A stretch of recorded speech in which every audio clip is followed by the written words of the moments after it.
Sai Krishna lockup death కేసులో suspended CI Nagaraj ను court అనుమతితో ఇవాల్టి నుంచి సిట్ అధికారులు విచారించబోతున్నారు. ఈ నెల 10 వరకు ఇవాల్టి నుంచి ఈ నెల 10 వరకు నాగరాజ్ను విచారించేందుకు అనుమతి ఇచ్చింది కోర్టు. ఉదయం 10 గంటల నుంచి సాయంత్రం 5 గంటల వరకు విచారించవచ్చు అని కోర్టు చెప్పింది. విచారణను వీడియో ఆడియో రికార్డ్ చేయాలని స్పష్టం చేసింది. ప్రస్తుతం రాజమండ్రి సెంట్రల్ జైలు రిమాండ్లో ఉన్న నాగరాజ్ను అక్కడే విచారించనుంది సిట్.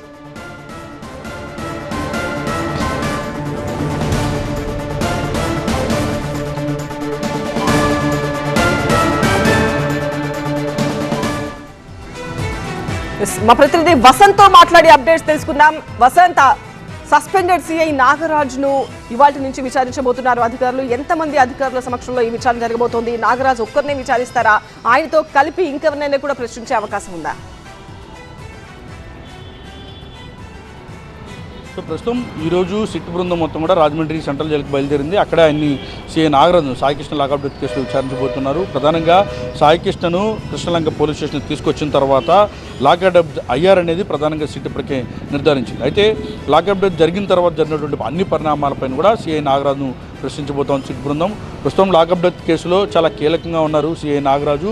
ఆధారాలను ధ్వంసం చేయడం కావచ్చు, సాక్షులను ప్రభావితం చేయడం కావచ్చు, సీసీ ఫుటేజ్లను డిలీట్ చేయడం కావచ్చు, అలాగే స్టేషన్కి తీసుకొచ్చిన తర్వాత స్టేషన్లో ఉన్నటువంటి అన్ని ఎవిడెన్సెస్ను మొత్తం ట్రాష్ చేయడం వరకు కూడా చాలా కీలకంగా సిఐ నాగరాజు ఉన్నారు. నాగరాజు ఆదేశాలతోనే మిగిలినటువంటి నిందితులుగా ఉన్నటువంటి కానిస్టేబుల్లు అలాగే వీరంతా చేశారని ప్రధానటువంటి ఆరోపణ. ఈ ఆరోపణలు అన్నిటికీ సంబంధించినటువంటి వ్యవహారం పైన సిట్ ఫోకస్ పెట్టింది. ఇప్పటికే రిమాండ్ రిపోర్ట్లో ఇప్పటివరకు ఈ కేసులో 6 నిందితులుగా చేర్చగా 5 అరెస్ట్ చేసింది. మొత్తం ఈ 5 రిమాండ్ రిపోర్ట్లో కూడా ఆధారాలను సాక్ష్యాలను ధ్వంసం చేసినటువంటి నిర్ధారించింది.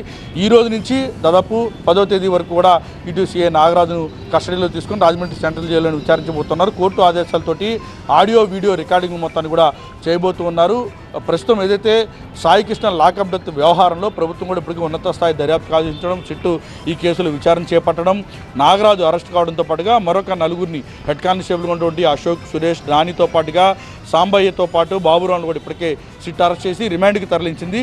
ఈ 8 రోజుల కస్టడీలో ఇటు సిఐ నాగరాజు ఇచ్చేటువంటి స్టేట్మెంట్ ఆధారంగానే ఈ కేసులో ముందుకు వెళ్ళేందుకైతే సిట్ రంగం సిద్ధం చేస్తోంది. వీరి 5 అరెస్ట్ చేసినటువంటి క్రమంలో ఎవరు కూడా సరైనటువంటి సమాధానాలు సిట్ ఎదుట చెప్పలేదు. ఏ ప్రశ్నలు అడిగినా కూడా మౌనంగానే వారంతా కూడా ఉన్నారు. ఇదే విషయాన్ని రిమాండ్ రిపోర్ట్లో కూడా చాలా క్లియర్గా సిట్ అధికారులు మెన్షన్ చేశారు. సో ఈ నేపథ్యంలో కోర్టు ఇప్పటికే కస్టడీకి అనుమతి ఇచ్చినటువంటి నేపథ్యంలో ఈ 8 రోజుల పాటు అంటే ఉదయం 10 గంటల నుంచి సాయంత్రం 5 గంటల వరకు కూడా సిఐ నాగరాజును ప్రశ్నించబోతున్నారు. నాగరాజు స్టేట్మెంట్ మొత్తం కూడా ఆడియో వీడియో రికార్డ్ చేసి కోర్టుకు సిట్ సమర్పించబోతా ఉంది.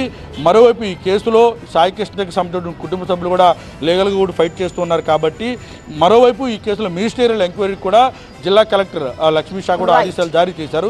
సో ఈ కేసును ఎట్టి పరిస్థితుల్లోనూ ఒక కొలికి తీసుకురావాలనే ప్రయత్నంలో భాగంగా సిట్టు దూకుడుగా విచారణ చేస్తుంది. ఈ రోజు మరికొద్ది సేపట్లోనే ఆయన కస్టడీలోకి తీసుకోబోతున్నారు. రాజమండ్రి సెంట్రల్ జైల్లోనే ఆయన విచారించబోతున్నారు.